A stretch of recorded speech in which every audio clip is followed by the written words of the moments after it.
আমি কোন মুখে বাড়ি যাবো? আমার কাছে 1 টাকাও নেই।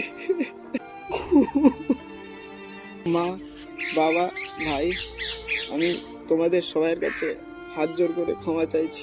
তোমরা পারলে আমাকে ক্ষমা করে দিও। আর কোনো রাস্তা নেই আমার কাছে। আজ সবকিছু শেষ হয়ে গেছে। আমি বাধ্য হয়ে এই ডিসিশন নিয়েছি। আমি তোমাদের 1 টাকাও সামলে রাখতে পারিনি। সব টাকা হারিয়ে গেছে। আমাকে ক্ষমা করে দিও তোমরা। আমি আজ সুসাইড করছি। আমার সুসাইড করা ছাড়া কোনো রাস্তা নেই। কোন মুখে গিয়ে তোমাদের সামনে দাঁড়াবো? আমি বুঝে গেছি, আমি যতদিন বেঁচে থাকবো ততদিন তোমাদেরকে কাঁদতে হবে। আমি অনেকগুলো হসপিটালেও গিয়েছি, তো কিছু টাকা জোগাড় করার জন্য, নিজের কিডনি পর্যন্ত বিক্রি করার জন্য আমি হসপিটালে গেছিলাম। আমি আর করে টাকাগুলো জোগাড় করতাম।